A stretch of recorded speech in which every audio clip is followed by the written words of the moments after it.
Hey guys, what is going on? It is your boy maydaysan, and today we're going to relearn Japanese because you forgot it. So the first lesson we have today is relative clauses and acting on them using the to quoting peripheral particle. It's not a peripheral. I don't even know why I said that. So let's move on. So we want to modify a relative clause. Remember relative clauses? They're like entire sentences that become adjectives, right? So you treat a relative clause like an adjective to directly modify a noun, right? So the person who eats the poo-poo like the ice cream, like that whole eats the poo-poo like the ice cream is a sentence or a clause, and basically that becomes an adjective for this person, right? The person that eats the poo-poo like the ice cream.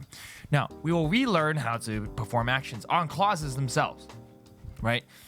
So you need to put this clause in kind of like a box, or like encapsulate it in some kind of box so that you can modify it. So how do you create that box?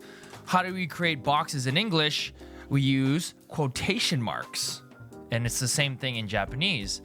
So you can create a quoted phrase. So you just attach to the end of a quote, or whatever phrase or clause that you want to create as a quote, whether it be paraphrased or directly.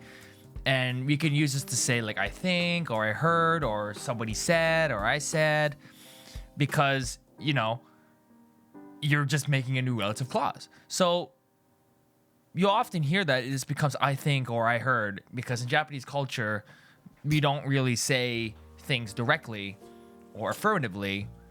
We want to kind of create uncertainty, which we will learn in a different lesson. But anyway, use to directly quote something.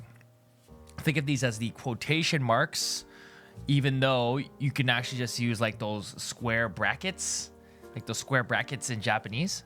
But I rarely often see them unless it's like in a book or something like that. Or like some sort of media advertising thing. But usually you'll see the paraphrased version of a quote, which we'll see in the next one. But let's go ahead and let's use these brackets as quotation marks. And then after the to, so you get the sentence, then you get the bracket, and then you put the to mark that it's a bracket, right? Or directly quoting something. You can add various different amount of verbs. The most common ones are you, kiku, and yobu. But you're probably going to see you the most, or kiku. So why don't you just stick with those? So for example, here's an example here. Tetsuko wa yabai to hitta. So I went through the trouble and made color coding for you guys. So Tetsuko said, quotation, yabai. Right? Pretty easy. 今日はテストありますよと先生から聞いたよ. I heard from the teacher that there's a test today. I heard, quotation, to from the sensei that there's a test. You see? And I could have put the brackets in here, but for all intents and purposes, you rarely ever see them, so get used to seeing it like this. So the verb doesn't need to be directly connected to it. As long as you put this verb that applies to the quote, like kita or ita or something like that, you can do anything you want. So you could say, Atsui to Yumi ga Suzuki ni itta. Oh, I put the wrong kanji, but you know what I mean. Right? So he said, it's hot. Yumi said that it was hot to Suzuki. And this should be the say particle, not this one. So the verb doesn't need to be directly connected to the actual quote. As long as you put, the verb ita, kiku, or whatever that comes after to before any other verb, it'll still make sense. So for example, atsui to Yumi ga Suzuki ni itta, right? So it's hot, Yumi said to Suzuki. That's usually like if you're reading a book or something, like I want to go outside, Kipper said to Biff. Like, you know how they always read that in books? It's the same kind of idea. So now here's the actual useful and most commonly used version of the to particle, which is interpreted quotes or paraphrasing. And it's used for saying I think, because technically your thoughts are paraphrased in your head. So this type of grammar is commonly used. For example, これは日本語で何というの? What do you call this in Japanese? Or quite literally, about this, What do you say in Japanese? And you can see where the logic comes from when you're using these ones. Nani in Japanese. In Japanese, nani to iu no. So where's the bracket? You can see the brackets would be here if I were to actually put them there. Watashi wa Haru to iimasu. So I am called Haruto. You say Haruto, right? So that's the actual literal translation of what it actually means from a Japanese person's perspective. The meaning remains the same in Japanese because, as we know, kanji can mean many different things and Japanese words can mean many different things depending on the context, but it only changes when you translate to English. So just keep that in mind and just try to think about the context when you're hearing these things in real life. So yes, like I was saying before, your thoughts are paraphrased quotes.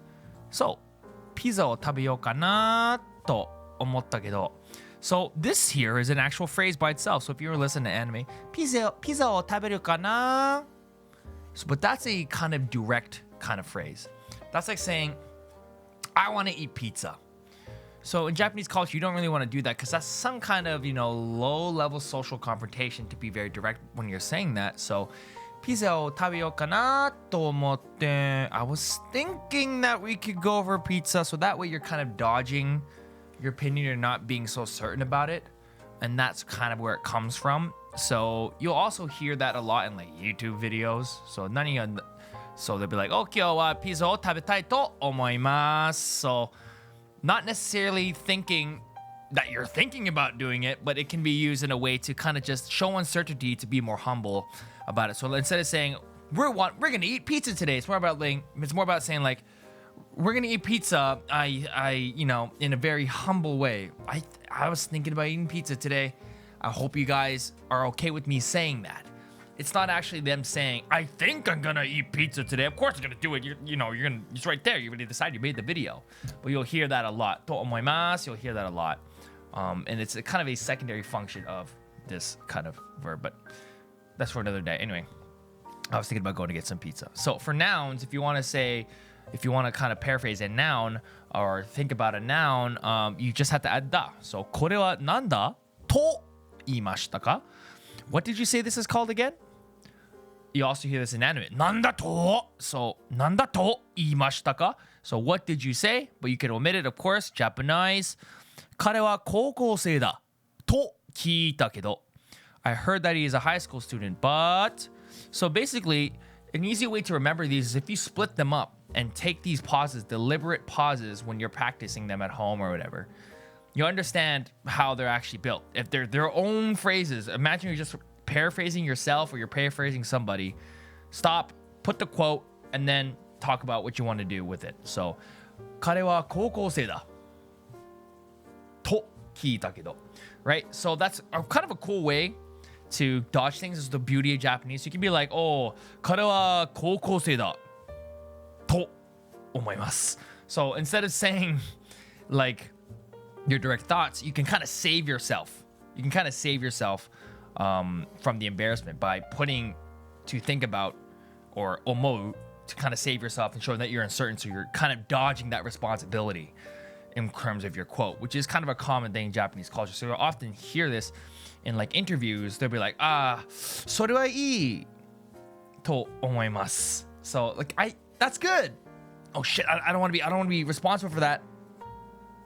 I think. So that's basically how that comes to be. And the kind of idea that you want to avoid confrontation in Japanese and you kind of want to avoid responsibility because of saving face. And that's why you hear this kind of thing a lot in politics and stuff like that. Or kind of controversial opinions or very strong-willed opinions will be lessened with a to omoimasu. Anyway, now, last thing, te can be used as a casual version of to. And because it's casual, you can omit basically everything. So, これって何? What is this? Right? これと何? これと何て思いますか? これは何と言いますか? Right? What is this? Right? You could also say ダメだって. So he said no. He said ダメ. So you're quoting somebody. You're doing this quote.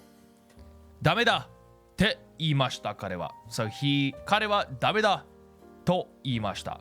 So he said it was bad. But this is literally omitting that entire front end and back end. ダメだって. You'll hear that a lot.